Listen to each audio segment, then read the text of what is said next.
Bienvenidos a Lo Simple No Vale. Vuelvo a tener del placer de contar con Jesús. ¿Qué tal estás? Pues muy bien y encantado. La verdad que ha sido complicado tenerme aquí porque tuve un trimestre final de 2022 muy complicado, con muchas apariciones en medios, muchos líos de trabajo, pero bueno, vamos a ver, que empezamos el 2023 con ganas.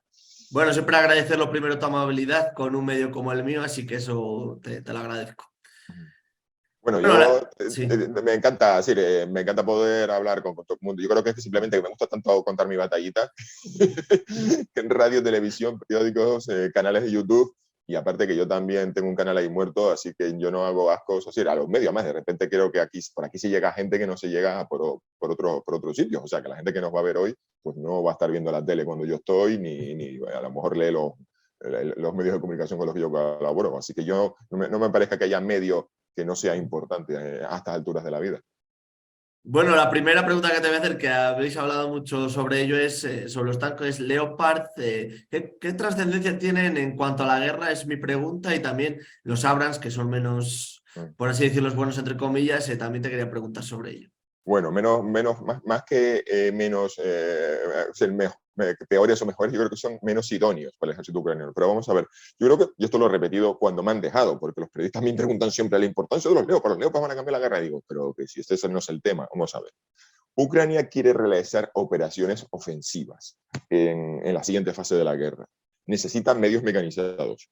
Y eso es lo que se llama operaciones de armas combinadas, que es la combinación de infantería, carros de combate, artillería, zapadores, además operando de forma coordinada con la aviación.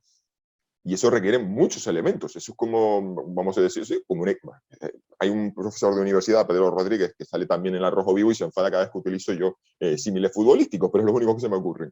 Es como montar un equipo de fútbol y está todo el mundo pendiente del crack del delantero. El carro de combate es el delantero, el que marca los goles. Pero si no tienes centrocampistas, laterales, defensas y portero, no tienes equipo. Entonces nos estamos volcando mucho en la importancia de los Leopards. Sí, son importantes, y también Ucrania se le ha prometido que se les va a entregar vehículos de combate de infantería que son blindados de ligeros o medios con un cierto de protección para llevar fuerzas de infantería y con una cierta capacidad de enfrentarse a otros blindados. O sea, no llevan una ametralladora. Normalmente un vehículo de combate de infantería se define porque es un vehículo de cadenas que es capaz de seguirle el paso a los carros de combate y que tiene un blindaje eh, notable, pero bueno, tampoco suelen ser muchísimos más, están más desprotegidos con los carros de combate y tiene normalmente un cañón automático. Bien, también hacen falta elementos de zapadores, lanzapuentes, porque esa ofensiva ucraniana que va a intentar abrirse paso se va a encontrar con obstáculos, con zanjas, con campos de minas, y de eso yo veo que se está hablando poco.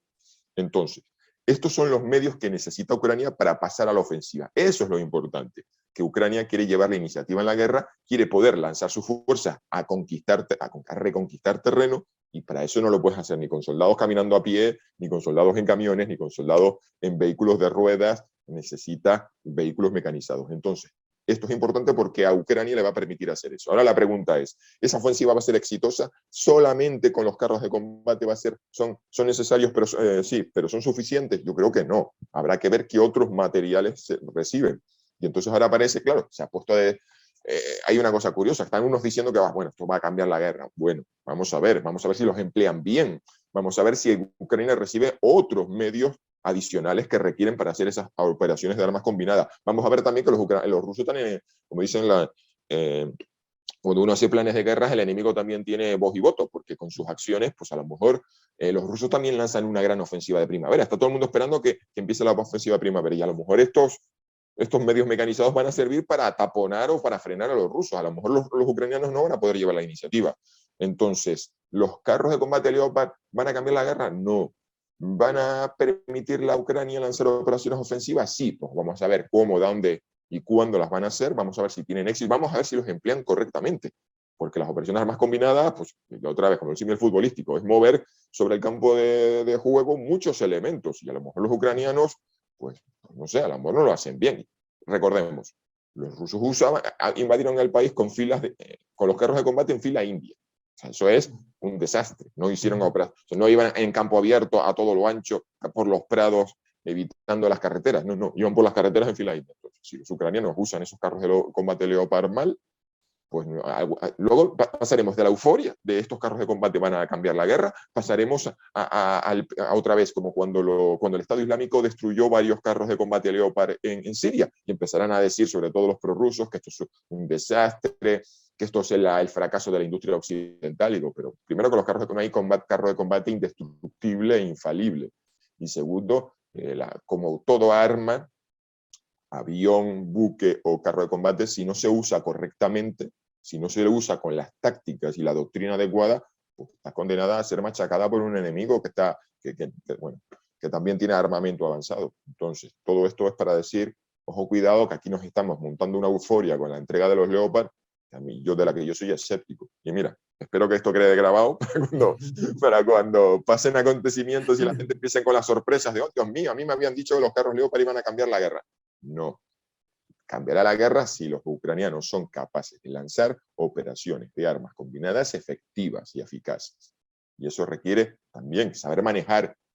Han pasado de una filosofía de carro de combate soviético a T-72, T-80, T-84, T-64, a carros de combate occidentales, que menudo lío logístico se les va a presentar ahora con los británicos diciendo que van a entregar Challenger, varios países de la OTAN diciendo que van a entregar modelos de Leopard que no necesariamente son iguales, porque los suecos no tienen nada que ver con los españoles no tienen nada que ver con los alemanes no tienen nada que ver con las versiones polacas modernizadas. Imaginemos repuestos, entrenamiento, formación. Al final vamos a llegar a un punto en el que una brigada mecanizada ucraniana, un batallón tenga material de un país, otro batallón de otro país, otro batallón de otro país. Y por eso decía lo de los Abrams. No es que fuesen malos y peores que los Leopard en absoluto. Para comparar carro y carro de combate, lo que hay que ver es la subvariante y la versión, porque Leopard, la palabra Leopard 2 no dice nada. Leopard 2 habría que ver si es A4, A5, A6, A7, A7V, A7V, A7 Plus, y con los carros de combate de Abrams ha pasado una cosa, que es que desde poco después, yo creo que de la guerra del Golfo para acá, la guerra del 91, todos han sido M1 Abrams versión A2 y han ido metiéndole un montón de electrónica diferente y lo han llamado, la última era la A2 CEP-V, un galimatías que solo recientemente han pasado a la versión A3. Yo dije, menos mal, porque de verdad que no se aprendiese los nombres. Entonces, lo que le pasa al Abrams es que es un carro de combate pensado, diseñado en Estados Unidos para sus necesidades y para sus capacidades. Es decir, por cada 4 tíos que van en un carro de combate, conductor, comandante, tirador y cargador, detrás hay un ejército literalmente de mecánicos, transportistas, gente de abastecimiento. Es decir, tienen mucha gente para que ese carro de combate, pensemos en la Fórmula 1, los equipos ahí que se ponen a cambiar ruedas y demás, pues pensemos que hay todo un equipo enorme con las herramientas, los repuestos y los recursos necesarios para que eso funcione. Y solamente el ejército de Estados Unidos es capaz de eso. De hecho, solo ha habido muy poquitos países que han comprado el Abrams, uno de ellos es el Irak, porque Estados Unidos intentó reconstruir el ejército de Irak a su imagen y semejanza, y los iraquíes dijeron, esto es un lío. Y se pasaron a comprar carros de combate rusos, que son una evolución de los carros soviéticos que ellos estaban acostumbrados a manejar. Bueno, había una ruptura ahí histórica entre el ejército de Saddam Hussein y el ejército del Irak democrático, pero no es que los Abrams sean peores. Abrams es una máquina, tiene una turbina de 1500 caballos con una aceleración impresionante. ¿Qué pasa? Eso chupa combustible como cosa y para eso necesitas una caravana de camiones con un combustible enorme detrás, que por tanto otra vez solamente un ejército que tenga muchos camiones y que pueda permitirse eso. Entonces no es que sea peor, es que simplemente a mí me parece, y todos estamos de acuerdo, que es el menos idóneo para Ucrania. Aunque los ucranianos dicen, bueno, también el T-80 de origen soviético tiene una turbina, nosotros más o menos nos apañaremos, veremos. Porque entonces pasa lo que pasa, que estamos todos pendientes de los Leopards y de los Abrams, pero nadie ha dicho, oye, necesitamos, pues por cada Abrams necesitamos 5 camiones para llevar los combustibles, los repuestos, la munición. Y yo no estoy viendo que estén donando camiones. A lo mejor sí, pero de forma muy discreta. Ya lo veremos. O a lo mejor en la próxima reunión de Ramstein en febrero se habla de, oye, que por cada Leopard habrá que donar un vehículo por cada 10 Leopard habrá que donar un vehículo con grúa para levantar el motor y cambiarlo en el campo de batalla. Habrá que cambiar camiones, donar camiones cisterna, habrá que cambiar camiones plataforma con góndola para llevar esos Abrams. no vas a ir con un Abrams a 70 kilómetros por hora por la autopista de Ucrania chupando combustible. Y bueno, y todo esto es lo que había, todo lo que tenía que haber, o sea, todo lo que siempre he querido decir de los Abrams y de los Leopard y no me han dejado los medios. Así que haberme enrollado, perdona, pero que quede aquí constancia así en el futuro, cuando alguno se lleva alguna sorpresa, diremos, mira, aquí estaba, lo dije en un vídeo que estamos grabando antes de la ofensiva de primavera. Eso es. Claro, también te quería preguntar, que lo has mencionado tú un poco, el entrenamiento de las tropas ucranianas. ¿Eso va a seguir? ¿Crees que está surgiendo muchísimo efecto en la actualidad? ¿Va a seguir formando apoyo la Mira, Unión Europea y Estados Unidos? sí, mira, eso, además, entre otras cosas, entre nosotros, porque es lo más fácil y lo más barato. Es decir, el compromiso de decir, oye, mira, que en vez de regalar, pues mira, que traigan aquí a unos cuantos ucranianos, les entrenemos. Ahora vamos a ver, supuestamente todos los países que están ofreciendo entrenamiento a Ucrania son países OTAN, y en teoría deberían tener más o menos una doctrina que imagínate una brigada de infantería ucraniana en la que cada batallón ha formado. Pues a mí me enseñaron, los británicos me dijeron que una trinchera se limpia así. Pues yo estuve en España, a mí en Toledo, en la Academia de Infantería, me dijeron que una trinchera se limpia así.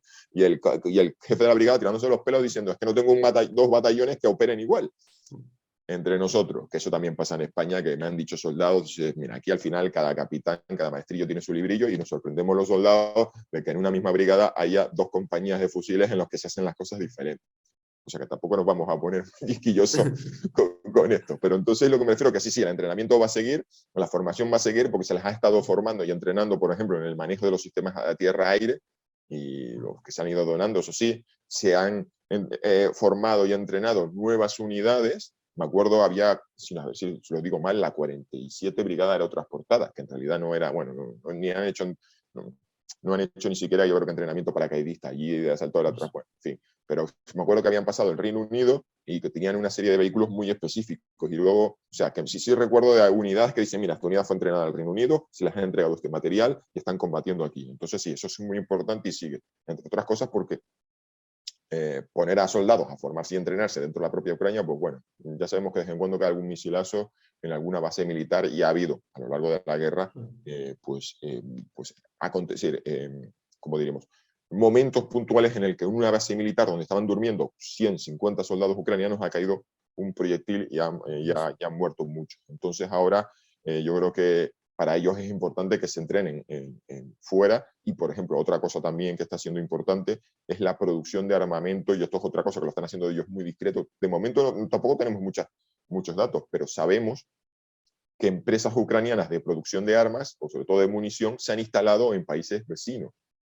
Entonces, claro, de esto no se dice nada porque supone poner un blanco a ese país para que vengan saboteadores rusos y revienten aquello. Pero sabemos que en algún país de la zona hay factorías que han instalado. Entonces, todo lo que está haciendo Occidente no solamente es entregar armas, es entrenamiento y es suministro suministro de proyectiles y municiones bueno, y de armamento. Entonces, sí, eso va a ser importante. Vamos a ver también si los ucranianos bueno, entonces sabemos, por ejemplo, las ofensivas en Kherson y sobre todo la de Kharkiv en el noreste, la que liberó Isium, se hizo con asesoramiento occidental. Hubo ahí planificadores británicos y estadounidenses que se sentaron con los ucranianos a ver cómo hacían eso y estuvieron haciendo simulaciones por ordenador. Eso es una cosa que en Estados Unidos el wargaming lo tienen muy avanzado, se dedican, asumen plenamente de que como herramienta de formación y en este caso hasta de planificación. Pues entonces sí, digo que el apoyo occidental es no solo material en cuanto a armas y sistemas, sino que también tiene que ver con la formación y entrenamiento. Digo, vamos a ver si hay una cierta paridad de criterio, no, vamos a ver si estamos consiguiendo volver locos a los ucranianos con cada país enseñándole una cosa diferente y vamos a ver también si los ucranianos emplean correctamente, porque a mí ya más que la doctrina y decirlo, a ver cómo digamos, la filosofía de uso y la manera de emplearlo, a mí lo que me preocupa es si van a darles tiempo, va a darles tiempo de que sus tripulantes dominen, manejen a la perfección el Leopard y sepan además operar de forma coordinada, porque aquí en España, en las unidades militares, por lo menos en el ejército de tierra, siempre se habla de ejercicios alfa, beta y gamma, que es entidad compañía, entidad batallón, entidad brigada. Y es decir, que no solo se trata de enseñarle a 4 tipos a manejar un carro de combate, sino que aprendan a manejarlo de forma coordinada con el resto de la sección, que son 3 o 4 en función del organigrama occidental o soviético, del resto de la compañía, 13-14, bueno, sí, había dicho, y de una brigada. Eso va a ser realmente el desafío. Poder hacer operaciones de armas combinadas, que es una cosa bastante compleja. Y no solo es cuestión de tener la tecnología adecuada. Le puedes dar el peor o el mejor carro a combate. Vimos que fueron capaces de lanzar operaciones eficaces para liberar territorio con carros de combate viejos, entregados Sí. de segunda mano por República Checa. Y más, algunos, nunca nadie me lo ha reprochado, pero yo me acuerdo de estar siendo entrevistado en la televisión en agosto y yo dije que era muy escéptico sobre la capacidad de los ucranianos de lanzar una operación ofensiva hacia Gerson exitosa con material tan viejo y sin recibir material nuevo y material en abundancia. Y aún así lo hicieron, fueron capaces. Así que por eso lo más importante no es el material bueno, nuevo, moderno, sino si ese entrenamiento es el adecuado y el suficiente. Claro, estamos hablando de todo este apoyo. También te quería preguntar que si todo este apoyo que le ofrece Occidente, la OTAN se ha visto un poco mermado o cuestionado por los casos de corrupción que ha habido con Zelensky, si esa imagen se ha debilitado de alguna forma. Vamos a ver, hay una cosa divertida. Sabemos de casos de corrupción porque Zelensky ha hecho limpieza periódicamente. Es la gran paradoja de los ciudadanos que vivimos en democracia. Estamos siempre preocupados por la corrupción, la pones en la corrupción. La corrupción la vemos en los medios. Es decir, tía, otro político que ha trincado dinero. Tú le preguntas en una dictadura a los ciudadanos y encuesta telefónica, hace una encuesta telefónica en Rusia. La gente te va a decir, ¿cómo está usted contenta con su gobierno? Muy contenta, porque se piensa, oye, es muy complicado. Y en cambio les preguntas a ellos sobre su experiencia con la corrupción y te van a decir que la corrupción no es algo que vean en la tele, es algo que viven. Por ejemplo, la policía en Rusia es muy corrupta y te puede parar en un semáforo e inventarse una infracción y cobrarte sobre, además, la cobran ellos de bolsillo. Entonces, ¿qué quiere decir esto? Que los países democráticos tienen una paradoja y es que sus gobiernos están y sus instituciones judiciales hacen periódicamente, no periódicamente, pero de vez en cuando, limpia. O sea, salen, actúan contra la corrupción, más o menos, más o menos. Pero generan en el ciudadano esa sensación de, madre mía, estamos corruptos hasta el tuétano. Que oye, que sí, que Ucrania es un país muy corrupto. Y está claro, está muy claro que los países occidentales le han dicho, Zelensky, oye, vigila esto porque yo te estoy dando dinero y no quiero que este dinero se determine en chalets y mansiones o paraísos fiscales. Entonces, yo no, o sea, de momento yo no he visto a nadie que haya dicho, madre mía, tenemos que dejar de ayudar a Ucrania porque el dinero se lo están robando. De hecho, lo que estamos viendo es mucha iniciativa ciudadana, mucho crowdfunding de, oye, mira, yo estoy ayudando a mi primo que está en una unidad en Bakhmut y el dinero va de aquí a mi primo y además nos hace una foto de gracias, muchachos, gracias por el dinero porque hemos comprado estos drones. Entonces, el problema, por ejemplo, lo he visto con los voluntarios occidentales. Gente que son una especie de buscadores de fama y fortuna, que se montan una cuesta de Instagram, chicos, aquí estoy luchando por la causa ucraniana, foto, selfie, selfie, selfie, selfie, selfie. Y luego hay alguno por ahí que estaba incluso recibiendo, oye, mandadme donaciones a esta cuenta de PayPal. Y claro, generan tanto impacto que la gente les manda cantidades astronómicas de dinero, se la suma de ellas, y había, pues estoy pensando en un caso concreto de un voluntario estadounidense que había conseguido notoriedad en los medios y la gente está diciendo, ¿dónde está el dinero que ha recibido este tío? Porque no se ve que esté el tipo enseñando las fotos de, mira, con todo el dinero que me habías mandado, he comprado esta montaña de drones. Bueno, esto no es exactamente la corrupción institucional, pero yo no, o sea, no he visto que la percepción de que haya corrupción en Ucrania haya supuesto una merma del apoyo a Ucrania. Y en cualquier caso, sabemos que Zelensky tiene que estar muy presionado para decir, oye, por favor, yo te estoy dando dinero, que no se pierda el 50, o sea, más del 30%.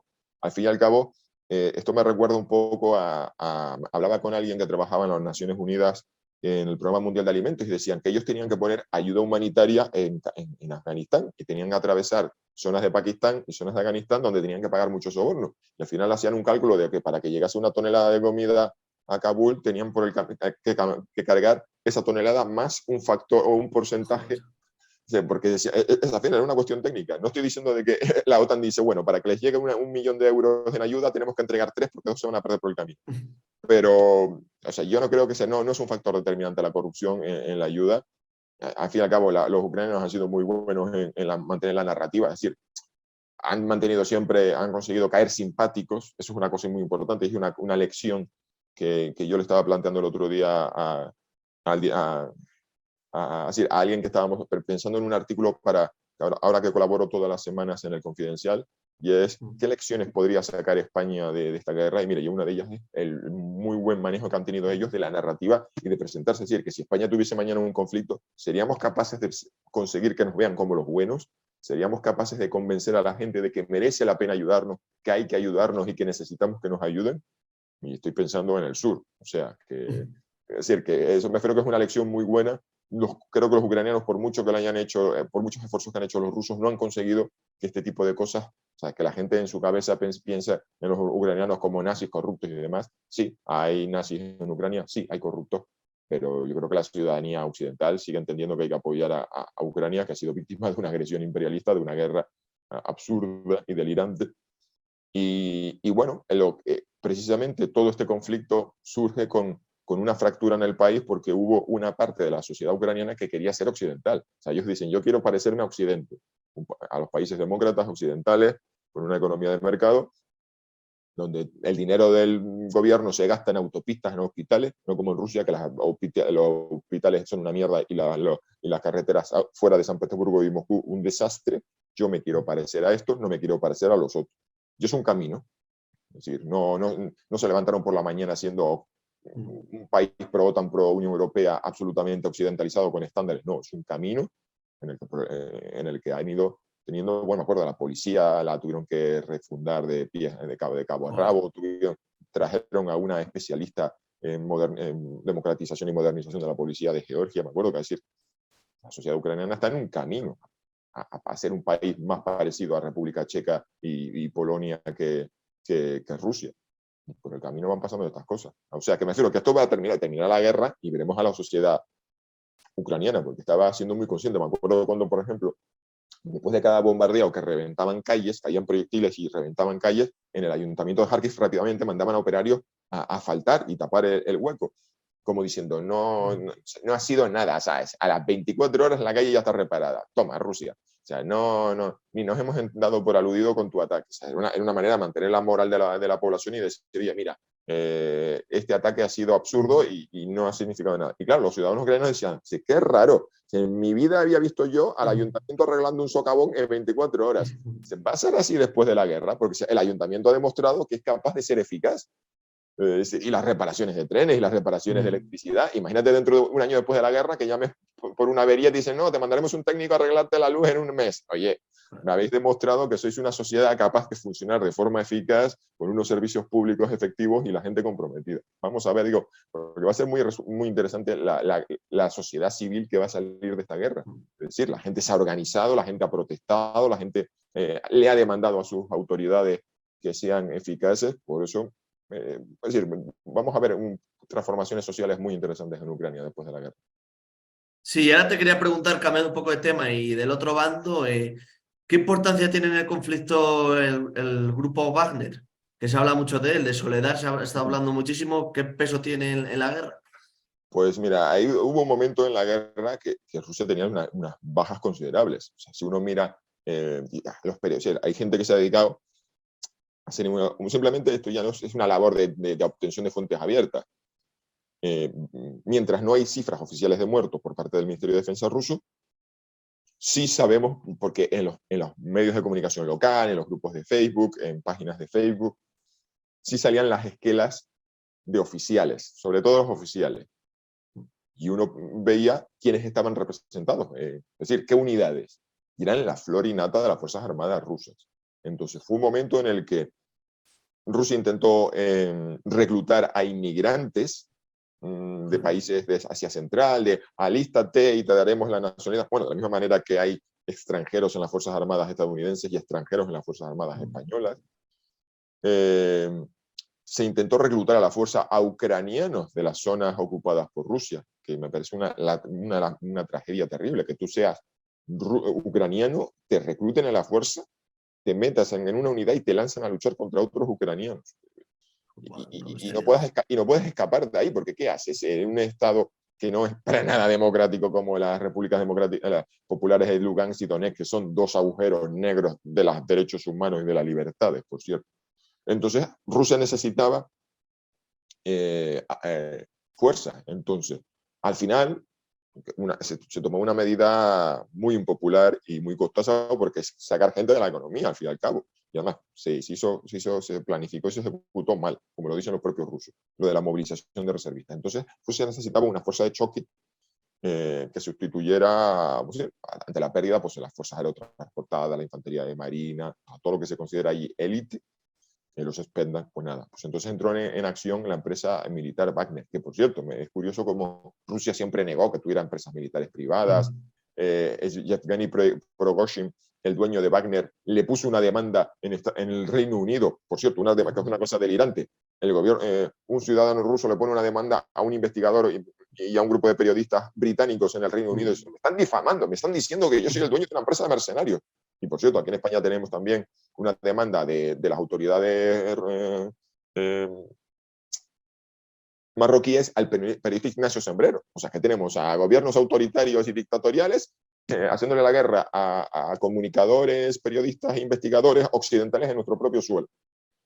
Capítulo parte. Bueno, pues Yevgeny Prigozhin, de pasar de poner una demanda en el Reino Unido y decir, ¿cómo se atreven a decir que yo soy el dueño de una empresa Wagner? Ahora hace vídeos promocionales reclutando prisioneros, es decir, gente con condenas con delitos de sangre, violadores, asesinos, y les prometen que, bueno, que esto la guerra les va a redimir, en el sentido de que redimir condena a través de esto. Entonces, se ha convertido en una fuerza de choque, se ha convertido en una fuerza importante en la guerra, porque encima en el frente de batalla, donde si uno mira ahora mismo, la guerra está totalmente estabilizada, los frentes de batalla, y se ha concentrado, el esfuerzo ruso se concentra, yo creo que en una longitud de frente de 100 kilómetros, o sea, lo cual es absurdo, porque 1.600 kilómetros tenía la última vez que yo, no sé si el dato 1.000, bueno, cientos de kilómetros arriba, o kilómetros arriba, kilómetros abajo, creo que era 1.600, pues de 1.600 kilómetros tenemos la guerra concentrada en un cuadradito muy chiquitito.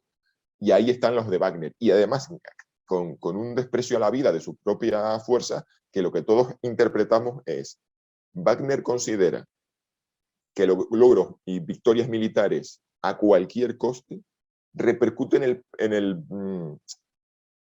en la fama de la empresa, en el prestigio de la empresa, y le permite ante Putin convertirse en un personaje imprescindible. Me olvidaba que ese papel de fuerza de choque lo habían intentado hacer las fuerzas de Kadyrov, que es el presidente de Chechenia, que funciona casi como un reino de taifa, o como como diríamos, no sé, una especie de república independiente dentro de Rusia. O sea, Chechenia, curiosamente, los rusos lucharon en Chechenia para recuperarla y que formase parte del territorio ruso, pero lo hicieron usando como aliados a chechenos que funcionan ahora casi como un emirato islámico absolutamente islámico. Y los soldados de las fuerzas de Kadyrov, que tienen uniformes y material que no tiene nada que ver con el del ejército ruso, o sea, parece que funciona como un ejército privado, intentó también en su momento cumplir ese papel de fuerza de choque. O sea, que estaban los rusos como buscando una alternativa a la laminación de sus fuerzas de élite. Entonces,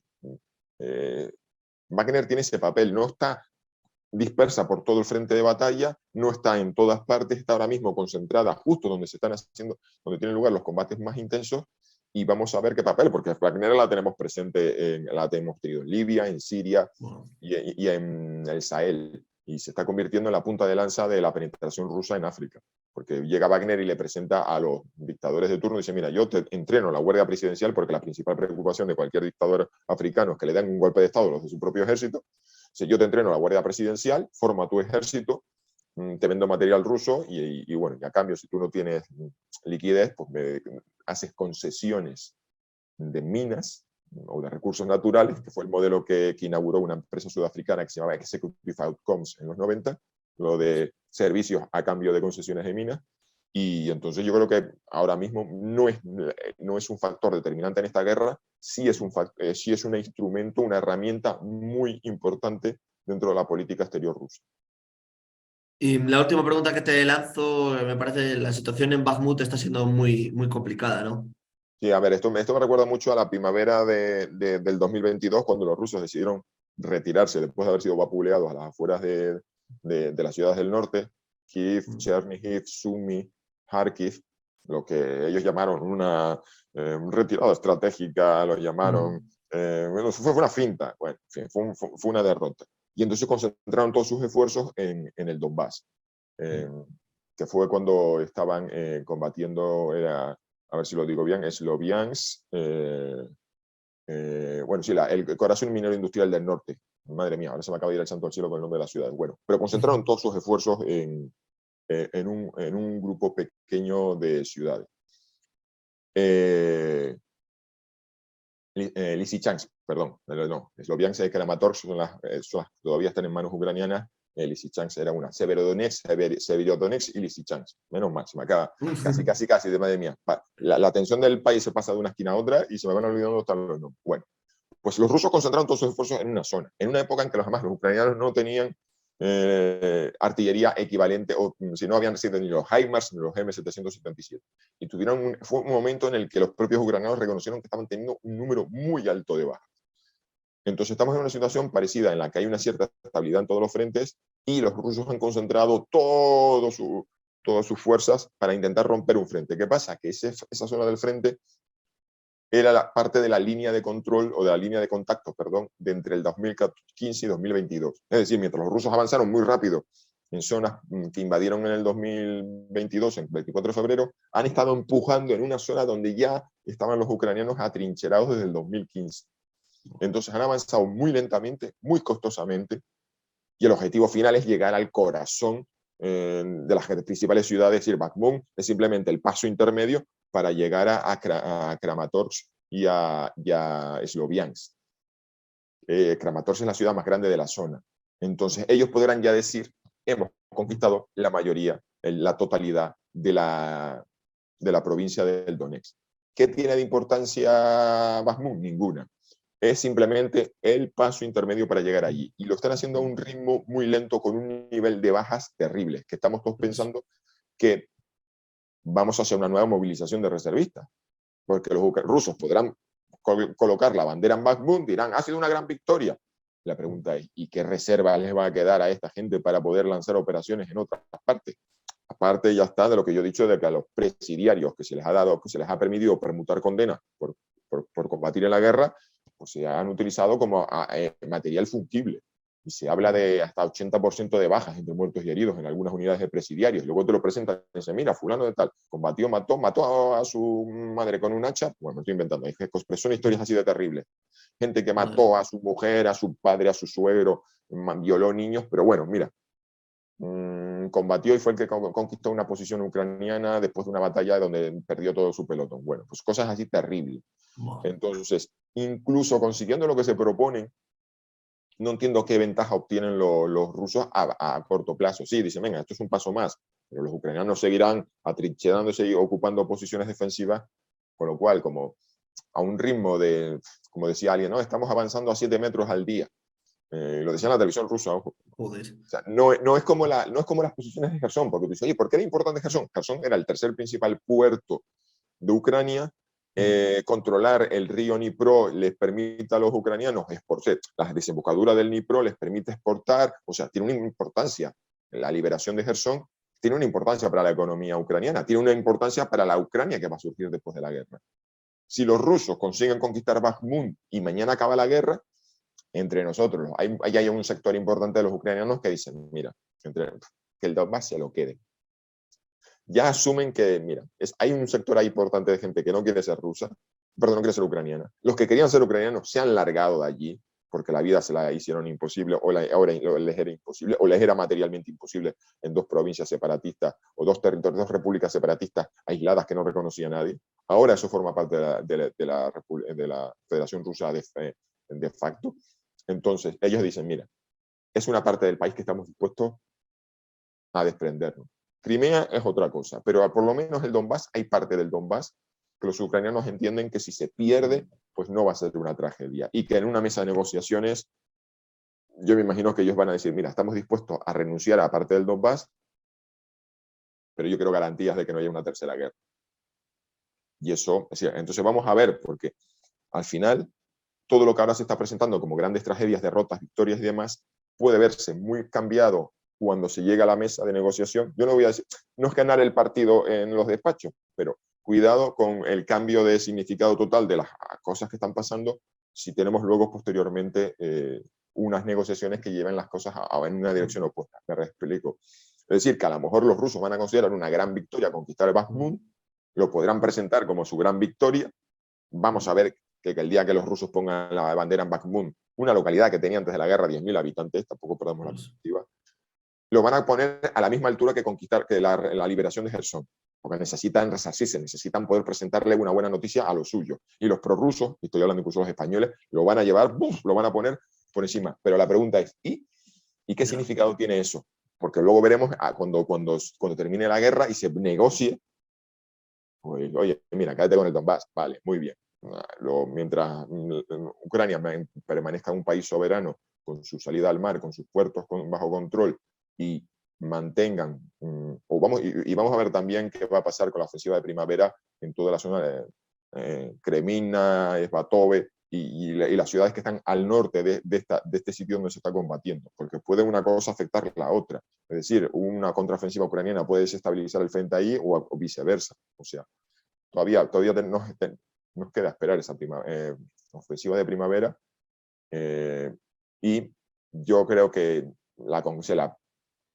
tengo la sensación de que los rusos van a entrar, al final van a conseguir entrar en Bakhmut, o sea, será cuestión de tiempo porque el factor que a ellos no les importa es las pérdidas humanas, que es el modo de hacer ruso la guerra desde el siglo XVIII.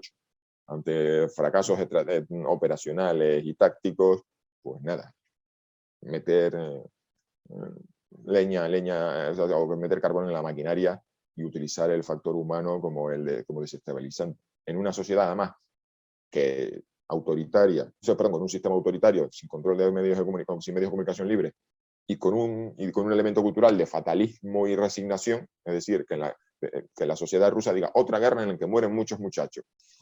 No es un shock para ellos, es decir, en el sentido que de las sociedades democráticas modernas avanzadas, que aquí ya hablamos de una cosa que es un concepto que es la sociedad posheroica, que decía Andriy Basevich. Es decir, que en Occidente la guerra se ha convertido en un fenómeno tan ajeno que las pérdidas en combate, incluso en una operación de paz, son un shock. Muere un casco azul español en el Líbano.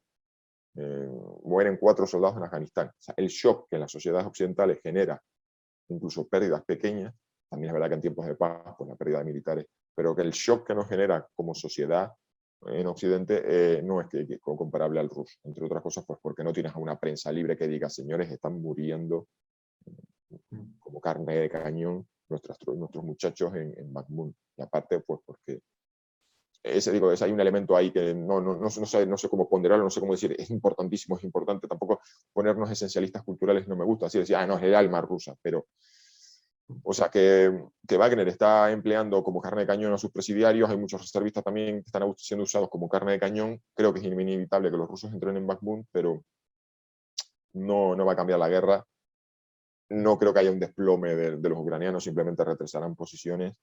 Y además, lo dijo Salushny, el general jefe del ejército ucraniano, que lo encontré, pensé que incluso lo había soñado, digo, hasta que encontré un tuit con las declaraciones, diciendo, sé que es doloroso, pero mi orden a los soldados es aguantar todo el invierno, aguantar, hasta que llegue la primavera, y entonces veremos una nueva fase de operaciones ofensivas. Bueno, por Jesús, no sé si quieres añadir alguna cosa más, si no, muchísimas gracias por compartir tu tiempo conmigo. Pues nada, yo es que me he enrollado tanto, o sea, me he extendido tanto en la respuesta que creo que he dicho todo. En cualquier caso, estamos en una situación de impasse, está todo el mundo esperando una gran ofensiva de primavera, con lo cual es una cosa muy loca de que ha tenido esta guerra, que es que se telegrafían los golpes, que todo el mundo está diciendo, mira, Gerson, cuando pase el verano, cuando llegue el verano vamos a lanzar una gran ofensiva en Gerson. Y yo decía, madre mía, los ucranianos no digan esas cosas. Que bueno, todo el mundo lo podía sospechar, pero es como... Y ahora estamos todo el mundo esperando la gran ofensiva de primavera, que puede ser de los dos bandos. Ojo, cuidado. Entonces, vamos a ver, que podemos ver que se lleva una situación de de bloqueo en el que las dos ofensivas choquen, puede que una de las dos desestabilice la guerra, ya veremos. En cualquier caso, pues seguiremos, como siempre, atentos a los acontecimientos. Pues lo dicho, muchas gracias, desearte mucha suerte y ya nos veremos. Un fuerte abrazo. Un fuerte abrazo para ti y un saludo especial para tu audiencia. Muchas gracias. Ya está, vale. Vale. Pues muchas gracias. Oye, pues nada, encantado, la verdad que me lo he pasado genial. Y yo también. Me Pues encanta nada. porque me informas de todo y me encanta saber tu punto de vista, las informaciones y todo. Muchísimas gracias. Un abrazo de nuevo. Un abrazo. Adiós. Adiós.